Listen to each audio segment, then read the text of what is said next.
As I like to do sometimes, I jumped into the Mesilas Yesharim project of Mesilas Yesharim Explained and have it all worked out in my head, how many sessions there are going to be, how long in each Perek for sure, definitely not.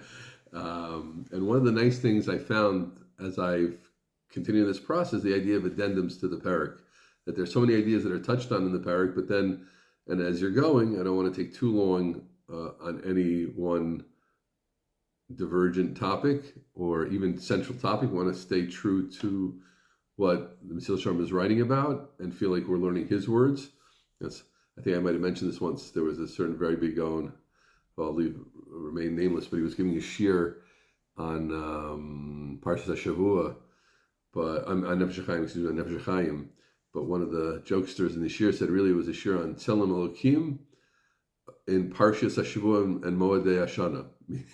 Being this Gaon, who was really a true Gaon and a huge person. So the Nefesh HaChaim was more just the springboard to speak about the idea of Tzelem Elokim, which is a central topic in Nefesh HaChaim. We'll learn together the Nefesh HaChaim one time.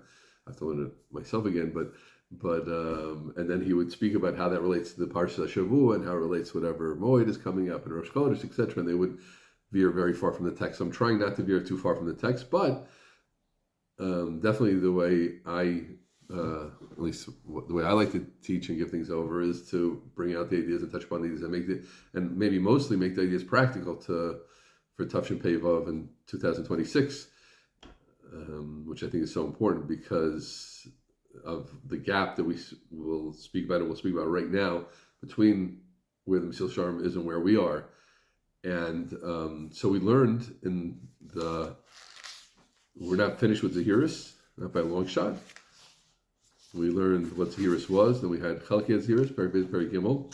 So the addendum I want to talk to now is just practically how to do a Cheshbon and Nefesh, which I think is so important because he's pushing us so hard to do it. And of course, everything he says is true. I think we can say it like this. The Mesilas Yesharim has an incredibly high bar, which makes sense. This is the Mesilas Yesharim. I mean, this is the way to get to, what are we trying to get to in the end? Chasidus, Tchias HaMesim. This is it. I mean, this is it. You follow this book, you're going to get there. So I think when we think about that, and we don't have too many friends who are sane, that are Mekayim Mesim, so we realize he's shooting incredibly high. Of course, it's super relevant to us still, as we've seen and we see, and the popularity of the Sefer is incredible across the spectrum of Yidden, in yeshivas, in army bases, men, women, teenagers, seniors, amazing, right? But our job a little bit is to bring it down. So that's what I want to do here. So let's think about some of the ideas he showed us.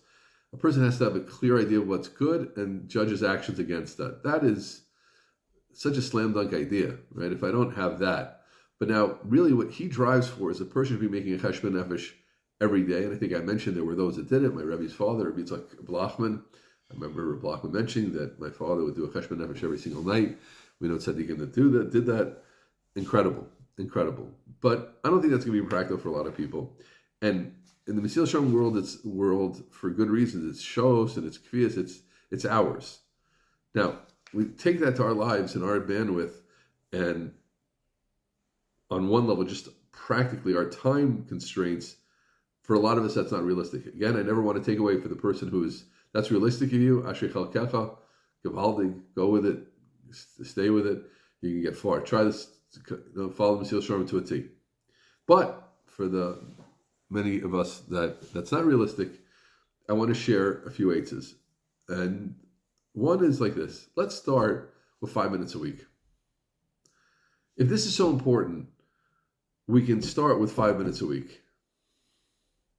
Does that ring true? Are we down for that? 5 minutes a week. I mean, 5 minutes out of a whole week, 24 hours times 7 is a lot. I think 148. 168, right? Divided by 12, 168 times 12 is a lot. And so just one out of over 1,000th of a 0.08% or something like that of our week. 5 minutes, if we could spend on cheshbon nefesh, it's going to make a big difference. Now, let's say you're bought in for 5 minutes, and someone who could do 10 minutes or 15 minutes a week, Ashrei Chalko. But let's say we start with 5. I think that's a good small number. How do you make sure? It has to be b'kviyas. If you just say, well, when I happen to have 5 minutes, you're not going to find those 5 minutes. I think we all understand that. Now, you say, but I tried it for 2 weeks like that. I did find it. Okay, you had a lucky 2 weeks. But life gets busy and you go, etc. So you have to find a set time. How do you find a set time?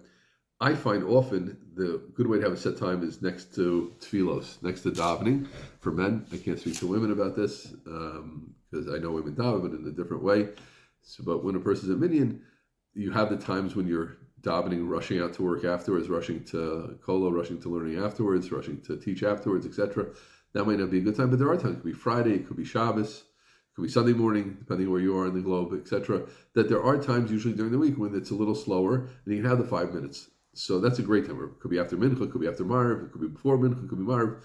But, often as they talk about in the book Atomic Habits, something called habit stacking, right? Davening for us is like a habit because it's something we do all the time.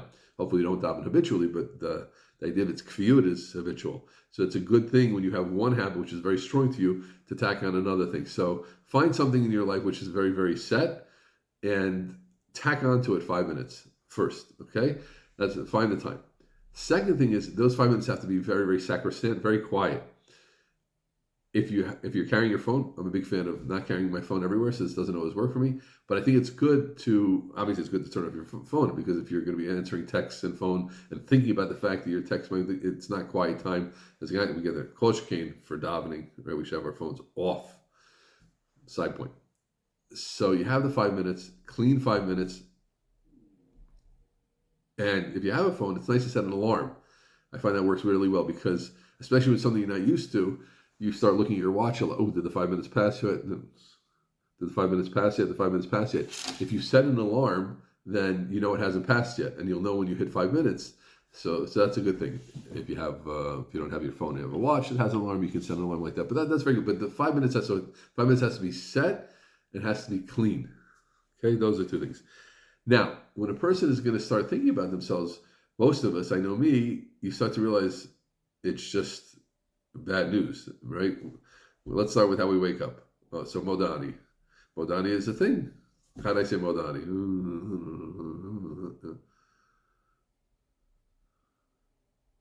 Emunasecha. Oh, sorry, I have to change the way I do that. Okay, good. Now what? Then I'm cranking with my wife. I wake up, I'm groggy, cranking with my wife. Good. Wash my hands. I don't wash my hands so well. How are you supposed to? What's the order of washing your hands again? And which way do you put on your shoes, your socks? And now, what am I allowed to do before davening? I forgot. I snoozed too many times. I came late to davening, and then I was a little asleep for davening, etc. So you're going to see a lot of things that come up. Right? That was just the first 15 minutes of our day. There's a lot of potential for things that are messed up. Now, if we engage in it like that, we're soon going to fall off because, one, it's not enjoyable. Two, it's just too much for us to handle, right? We don't have the bandwidth to handle that. So you have to not get down if you want to engage in this. Because if you get down, you're going to throw it off. And you have to look for a term we've used before, I believe, but it's such a super term in Avoda, which is called low-hanging fruits.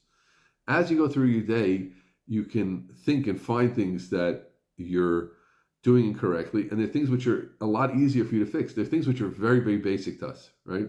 Those of us who have weight problems, it's a real challenge to not eat too much.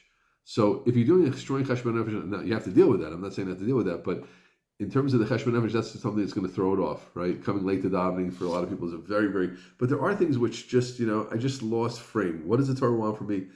I have to speak to my wife in a more patient way.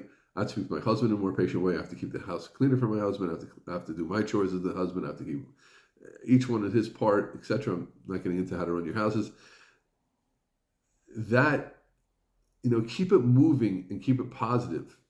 That's what I'm trying to get to. Keep it moving and keep it positive, not getting down. Look for the easy fix, low hanging fruits. You can know things that you discover. Wow, I thought my davening was really good. When I start to analyze it a little bit, I see it's not. I want to find a time to improve my davening. You maybe note that digitally or on paper, or for those of us who remember things well, it could be mentally. I usually don't remember things so well mentally, so I try to carry a paddle around. But, nothing's keep it positive. Okay, and then you start to fix things. So those are some of the eitzes that I wanted to give.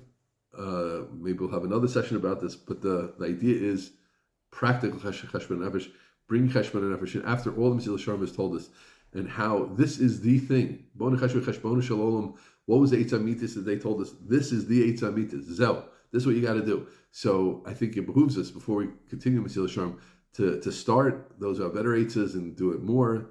Then I said, I'm only here to spark things and start them off.